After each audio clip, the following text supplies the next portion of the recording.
കണ്ണൂര് കരിവള്ളൂർ മോഷണം പോയ 30 പവൻ സ്വർണം മടങ്ങിയെത്തി. വീടിന്റെ പരിസരത്ത് തന്നെയാണ് മടങ്ങിയെത്തിയിരിക്കുന്നത്. ആ വീടിന്റെ അവിടെ ഏതോ ചാത്തൻ സേവയുണ്ടോ എന്ന് എനിക്കൊരു സംശയമുണ്ട്. ചാത്തനായിരിക്കാം കൊണ്ടിട്ടിരിക്കുന്നത്. ഇത് കേട്ടപ്പോൾ തന്നെ പറഞ്ഞു കള്ളം കപ്പലിൽ തന്നെ എന്ന് നമ്മൾ തുടക്കത്തിൽ പറഞ്ഞു വെച്ചതാണ്. കരിവള്ളൂർ പാലിയേരി സ്വദേശി മനോഹരന്റെ വീട്ടിലാണ് സംഭവം. മനോഹരന്റെ വിവാഹം മെയ് 1-നായിരുന്നു. കൊല്ലം സ്വദേശി ആർച്ച എസ് സുധിയായിരുന്നു വധു. വിവാഹം ദിവസം രാത്രിയിലെ വിവാഹം കഴിഞ്ഞ ഉടനെ അവർ ഈ ആഭരണങ്ങളെല്ലാം അവരുടെ 2-ാം നിലയിലെ അലമാരയെ കൊണ്ടുവച്ചിരുന്നു. അടുത്ത ദിവസം ബന്ധുക്കൾ പലരും വന്നപ്പം വിവാഹ സമയത്ത് കൊടുത്ത ആഭരണങ്ങൾ കാണാൻ അലമാര പോയി നോക്കിയപ്പം ആ സ്വർണ്ണാഭരണങ്ങളിലെ 40 പവനിലെ 10 പവൻ ഒഴിച്ച് ചെറിയ ചെറിയ സ്വർണത്തിന്റെ മോതിരം, അങ്ങനത്തെ കമ്മൽ, അതൊക്കെ ഒഴിച്ച് വെയിറ്റുള്ള 30 പവൻ കൊണ്ടുപോയി. അതിന് പകരം ഗിൽറ്റ് വെക്കാനുള്ള സമയം ലഭിച്ചില്ല എന്ന് എനിക്ക് തോന്നുന്നത്. ഇതൊരു ഇൻസൈഡ് ജോബാണെന്ന് തുടക്കത്തിൽ നമ്മൾ പറഞ്ഞു വെച്ചു. കാരണം ആ 2-ാം നിലയിൽ കയറാനും അവിടെ പോയി ഇത് എടുക്കാനുള്ള സ്വാതന്ത്ര്യം ആ വീട്ടിലുള്ളവർക്കോ അവരുടെ ബന്ധുക്കൾക്കേ ഉള്ളൂ. അപ്പം കള്ളൻ കപ്പലിൽ തന്നെ എന്ന് അപ്പം തന്നെ മനസ്സിലായി. കള്ളനെ പിടിക്കും എന്ന് മനസ്സിലായി കഴിഞ്ഞപ്പോൾ കഴിഞ്ഞ ദിവസം ആ വീടിന്റെ പരിസരത്ത് ഒരു തുണിയിൽ പൊതിഞ്ഞ് ഈ സ്വർണ്ണാഭരണങ്ങൾ ലഭിച്ചു. കൃത്യം തൂക്കവും കൃത്യം സ്വർണ്ണാഭരണവും, സ്വർണം ഗോൾഡ് തന്നെ. അത് 24 കാരറ്റ് അല്ലെങ്കിൽ 22.5 കാരറ്റ് സാധനം തന്നെ. 9 വളയും 4 മാലയും ബ്രേസ്ലെറ്റും മോതിരവും എല്ലാം കൂടെ 30 പവൻ. അത് ഒരു തുണി സഞ്ചിയിൽ പൊതിഞ്ഞ് വീടിന്റെ കോമ്പൗണ്ടിൽ തന്നെ ഇട്ടു. പയ്യന്നൂരിലെ അവിടുത്തെ സബ് ഇൻസ്പെക്ടർമാരും പോലീസുകാരും ഒക്കെ അവർക്കും പ്രതീക്ഷ ഉണ്ടായിരുന്നു എനിക്ക് തോന്നണേ വീടിന്റെ അവിടെ എവിടെയും കൊണ്ട് തിരിച്ചു കൊണ്ട് വെക്കുമെന്ന്. അതിന് സമയം കൊടുത്തിട്ടുണ്ടാവാം പോലീസ്. സബ് ഇൻസ്പെക്ടർ മനോജ് കുമാറും യദു കൃഷ്ണനും ഒക്കെ അവർ വീടിന്റെ ചുറ്റും മുഴുവൻ പരിശോധിച്ചപ്പോൾ ഒരു തുണിയിലെ ഒരു സഞ്ചിയിൽ പൊതിഞ്ഞ് ഈ സ്വർണ്ണാഭരണങ്ങൾ ലഭിച്ചു. Payyanur judicial first class magistrate കോടതിയിൽ അത് ഉടനെ ഹാജരാക്കും എന്ന് പോലീസ് പറഞ്ഞു കഴിഞ്ഞു. വളരെ രസകരമായ ഒരു മോഷണം തന്നെ. പോലീസ് അവിടെ 6 പേരുടെ ഫിംഗർ പ്രിന്റ് എടുത്തിട്ടുണ്ട്. അലമാരയെ കൊണ്ട് വെച്ച സ്ഥലത്ത് ഫിംഗർ പ്രിന്റ് ഈ 6 പേരിൽ ഒരാളുടെ ആണോ ഇല്ലയോ എന്ന് പരിശോധിക്കും.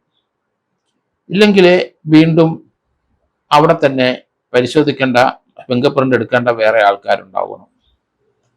അവരുടെ അവിടെ കല്യാണം നടന്നുകൊണ്ട് ആ 1-ാം തീയതി 2-ാം തീയതി ഒക്കെ എപ്പോഴും മൊബൈലിലോ അല്ലെങ്കിൽ ഏതെങ്കിലും ക്യാമറയോ ഉപയോഗിച്ചോ അതെല്ലാം റെക്കോർഡ് ചെയ്തിട്ടുണ്ടാവും. അപ്പൊ അതിനകത്ത് കള്ളൻ ഉണ്ടാവും. ഏതായാലും കള്ളനെ ഞാൻ വിചാരിച്ച പോലെ പല സ്ഥലങ്ങളിലും വിവാഹ സ്ഥലത്ത് എങ്ങനെയെങ്കിലും പറ്റിച്ചേർന്ന് അവിടുത്തെ സ്വർണ്ണം അടിച്ചുകൊണ്ട് പോകുന്ന കള്ളന്മാർ ധാരാളം ഉണ്ടെങ്കിലും അവരാരും തിരിച്ചു കൊടുക്കാറില്ല. ഇവിടെ ഇപ്പം തിരിച്ചു കൊടുത്തിരിക്കുന്നത് ബന്ധുക്കളോ പരിചയക്കാരോ അടുപ്പക്കാരോ തന്നെ. അവർ തന്നെ എടുത്തിരിക്കുന്നത്. ഏറ്റവും അടുപ്പമുള്ളവരാകാനാണ് സാധ്യത കൂടുതൽ. ഈ സാധനം എടുത്തിട്ട് അതിന് തിരിച്ച് അതേ തൂക്കമുള്ള റോൾഡ് ഗോൾഡ് സാധനം വെക്കണം. അങ്ങനെയാണ് പല സ്ഥലത്തും മലയാളികൾ ചെയ്യുന്നത്. മലയാളികൾ പൊതുവെ എവിടെ സ്വർണം വെച്ചാലും എവിടെ പണം വെച്ചാലും എടുത്തുകൊണ്ട് പോകുന്ന ആൾക്കാരാണ്. അത് ബാങ്കിലായാലും ശരി, എവിടെ റിസർവ് ബാങ്കിന്റെ സ്റ്റോർ റൂമിലായാലും ശരി, അവിടെ മലയാളി ഉണ്ടോ അത് അടിച്ചു മാറ്റിയിരിക്കും. പല പല സ്ഥലങ്ങളിൽ നമ്മൾ നോക്കുമ്പോൾ മലയാളിയുടെ ബ്ലഡിനകത്തുള്ളതാണ് ഇതുപോലെയുള്ള ചീറ്റിങ്. നമുക്കറിയാം കോഓപ്പറേറ്റീവ് ബാങ്കുകളിലൊക്കെ ഇട്ടിരിക്കുന്ന പണം കോടിക്കണക്കിന് രൂപ അവിടുന്ന് അടിച്ചു മാറ്റിയിരിക്കുന്നത്. അതേസമയത്ത് ബാങ്കുകൾ വെക്കുന്ന പല പണയ ഉരുപ്പടികളും അത് ഗിൽട്ട് വെച്ചിട്ട് ആ ഒറിജിനൽ സാധനം മാറ്റി വെക്കും. അത് പ്രൊഫഷണൽ ആയിട്ടുള്ള ബിസിനസ്സുകാരുണ്ട്. ഇതുപോലെ വിദഗ്ധന്മാരെ അടിച്ചു മാറ്റിയ പല സംഭവങ്ങളും പല കേസുകളും ഉണ്ട്.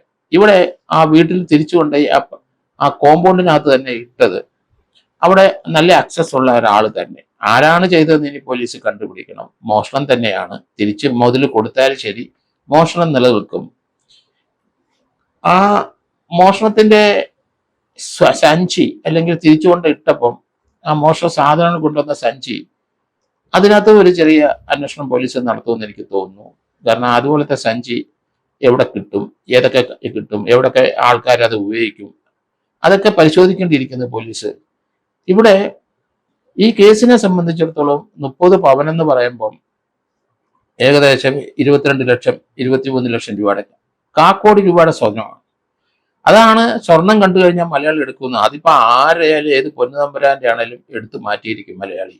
അതിന് പകരം ഡ്യൂപ്ലിക്കേറ്റ് സാധനവും വെക്കും. ഞാനൊന്നും അല്ല ഇത് ചെയ്തതെന്നുള്ള ഒരു ധാരണ ഉണ്ടാക്കാൻ വേണ്ടി തന്നെയാണ് പലരും ഇത് ചെയ്യുന്നത്. എങ്കിലും ആ വീട്ടിലെ ഏറ്റവും അടുത്ത ആൾക്കാരാണ് ചെയ്തത്. ഈ കള്ളനെ കണ്ടെത്തും പോലീസ് എന്ന് കരുതുന്നു. അതോ അന്വേഷണം ഇനി അങ്ങ് മന്ദീഭവിക്കുമോ എന്ന് സംശയമുണ്ട്. കാരണം മുതല് കിട്ടിയില്ല പോലീസിനെ സംബന്ധിച്ചിടത്തോളം. മുതൽ കോടതിയിൽ ഇപ്പൊ എത്തിക്കും, അവർക്ക് ഉടമസ്ഥനെ തിരിച്ചു കിട്ടുകയും ചെയ്യും. വീടിന് ചുറ്റും നടന്നത് എന്തുകൊണ്ടാണ്, അവിടെ എവിടെയെങ്കിലും കൊണ്ട് വെക്കാനുള്ള സാധ്യത ഉണ്ടെന്ന് പോലീസിന് അറിയാം. കാരണം കള്ളൻ കപ്പലിലാണെന്ന് പോലീസ് മനസ്സിലാക്കിയിട്ടുണ്ട്. അത് ചാനലിലും യൂട്യൂബിലൊക്കെ അത് തന്നെയാണ് വാർത്ത വന്നത്. അതുകൊണ്ട് തിരിച്ചു വെക്കുന്നതായിരിക്കും ഉചിതം. അല്ലെങ്കിൽ വലിയ പബ്ലിസിറ്റി ഉണ്ടാവും സ്വർണമായിട്ട് ബന്ധുവിനെ കൊണ്ടുപോകുന്നത് കാണാൻ, അല്ലെങ്കിൽ ഏറ്റവും അടുപ്പമുള്ള ആളെ സ്വർണവുമായിട്ട് കള്ളനെ പോലെ കൊണ്ടുപോകുന്നത് അവർക്ക് സഹിക്കാൻ പറ്റില്ല. നാണക്കേടും മാനക്കേടും ഉണ്ടെന്ന് അവർക്ക് അറിയാം. അതുകൊണ്ടാണ് അത് തിരിച്ചു വെച്ച് മാനമായിട്ട് തലയൂരാൻ. ഈ മോഷണം നടത്തിയവരെ ആ കോമ്പൗണ്ടിൽ കൊണ്ട് ഇടാനായിട്ട് അവരെ പ്രേരിപ്പിച്ച കാരണം ഇതിന്റെ പബ്ലിസിറ്റി, വീട്ടിലെ തന്നെ ആരെങ്കിലും അറിവോടുകൂടിയോ അല്ലെങ്കിൽ വീട്ടിലുള്ള ഒരാളോ അവരുടെ ബന്ധുക്കളോ ആണ് എന്ന് പോലീസും നാട്ടുകാരും ഉറപ്പിച്ചത് കൊണ്ടാണ് അത് തിരിച്ചിട്ടത്. നാണക്കേടും മാനക്കേടും അഭിമാനക്ഷതവും ഒക്കെ ഫീൽ ചെയ്യുന്ന ബന്ധുക്കളും വീട്ടുകാരും തന്നെയായിരിക്കും ഇതിന്റെ പിന്നിലുള്ള കള്ളൻ എന്ന് ഞാൻ കരുതുന്നു. ഏതായാലും ഈ ഒരു കേസിനെ സംബന്ധിച്ചിടത്തോളം ആരാണ് നടത്തിയതെന്ന് പോലീസ് കണ്ടെത്താൻ നാട്ടുകാരും ആൾക്കാരും എല്ലാം വളരെ ഔത്സുക്യത്തോടെ നോക്കിയിരിക്കുകയാണെന്നുള്ള വസ്തുതയും നമ്മൾ മറക്കരുത്.